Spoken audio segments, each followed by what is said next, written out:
I would like to give a quick summary in English language of what we briefed to members of the public.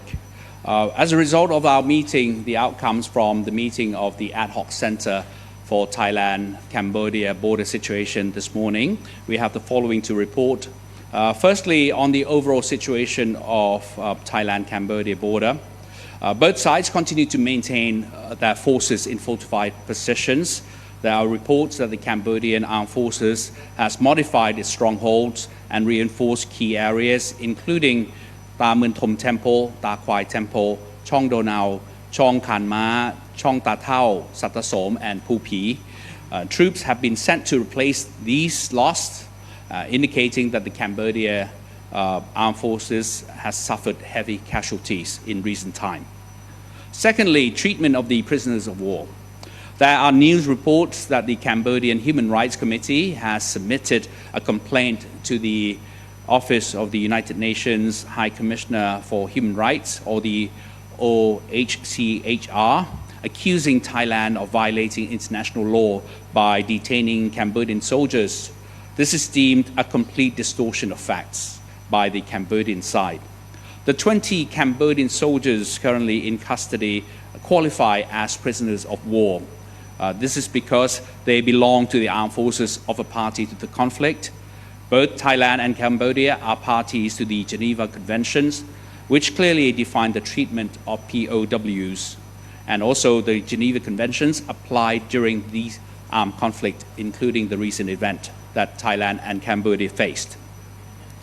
Now, for Thailand, we have treated the POWs in good faith, and of course, the POWs were treated with immediate evacuation from danger zones.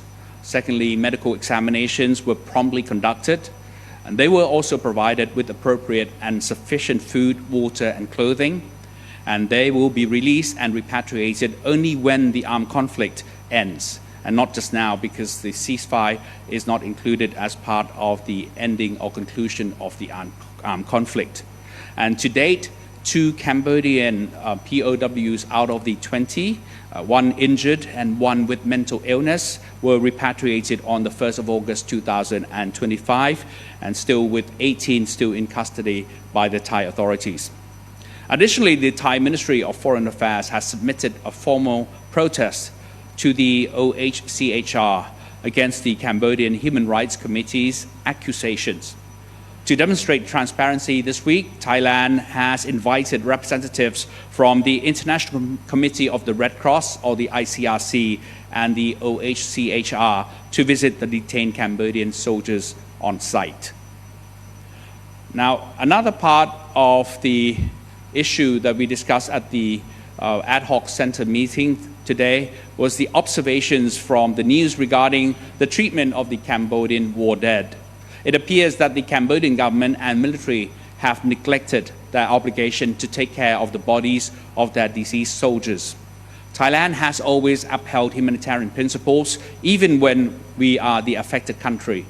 We still respect human life and dignity of our adversary, and regardless of their nationality. The reason why they have been accused, or the Cambodian Armed Forces have been accused of violating the treatment of the war dead are as follows. First, the violation of basic international humanitarian norms by abandoning the bodies of their own soldiers is not morally wrong, but a clear violation of international humanitarian law. And we are referring this to the 1st and the 4th Geneva Conventions, which require proper handling and respect of the war dead. Secondly, tarnishing the honor of Cambodia's own military. Neglecting fallen soldiers reflects a sad disregard for the dignity of Cambodia's own armed forces. This, of course, damages the morale of Cambodian troops and affects the families of the deceased. As been indicated in the news and social media recently, a lot of the family members are actually seeking for their loved ones who actually have been lost as a result of the armed conflict. So far, the Cambodian authorities have not shown any sign that they will help to seek the bodies of the lost ones. Thirdly, the contradiction of Cambodia's own religious and cultural values. As a Buddhist country, failure to properly manage the bodies of fallen soldiers violates sacred religious and cultural traditions. And fourthly, environmental and cross-border health concerns. And leaving bodies uncollected may affect hygiene in the area and cause cross-border public health issues. And this becomes a regional responsibility that could be raised at the ASEAN discussions. Now, another point that I'd like to mention is the appeal to avoid spreading fake news. Please refrain from producing or sharing fake news, such as the recent fake news of movement of troops in the frontline area, which created public panic. So we would like to ask the general public to please help us by avoiding spreading fake news. Now, the fourth issue was on the drone flight ban nationwide. The Civil Aviation Authority of Thailand, or CAAT, has announced recently a nationwide drone flight ban from the 30th of July to the 15th of August 2025. Violators may face up to 1 year in prison, a fine of 40,000 baht or both. All citizens, especially veterans and military cadets, especially from the 1st and 2nd Army areas, are urged to watch for and report suspicious drone activity to the Anti-Drone Center or the local police or even to the military installations and security units in the area. So let us act together as Team Thailand to safeguard our national security. All members of the public can also participate in reporting the sighting of the suspicious drones as well. Remember that all drones are prohibited from flying in the Thai airspace until the 15th of August. Now, the other issue concerns the proactive measures by the Royal Thai Police regarding the drone flight or drone ban. The police will conduct a nationwide inspection of drone ownership. Data will be cross-checked with Civil Aviation Authority of Thailand regarding licensed pilots and radio frequency permits. Police stations across the country will actually help verify aircraft and legal compliance. The Royal Thai Police has already started public outreach and education campaigns warning against misuse and emphasizing that citizens should not be tools of opposing forces. In areas where violations have occurred, warnings have been issued, but moving forward, strict legal enforcement will apply by the Royal Thai Police. Now, lastly, I mentioned about the GBC or the General Border Committee meeting, which is scheduled to take place between the 4th to the 7th of August 2025. As part of the meeting itself, the 4th to the 6th of August will be the Secretariat level meeting, followed by the actual main session of the GBC to be conducted on the 7th of August, where representatives from both Thailand and Cambodia will be present, along with the observers from Malaysia, United States, and China.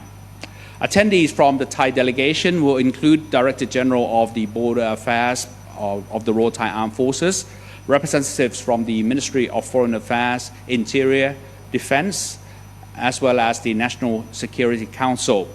We will also have representatives from all the services of the armed forces, be they the Royal Thai Armed Forces Headquarters, Royal Thai Army, Royal Thai Navy, Royal Thai Air Force, as well as the Royal Thai Police. The military attaches, Phnom Penh, the Thai military attaches in Phnom Penh will also participate in this meeting as well. We'll have the Army, Air Force attaches present. Again, I would like to emphasize that observers may attend only on the 7th of August in the main session of the meeting. So that's all I have for the security aspect. I'll now pass on to the public foreign affairs, please.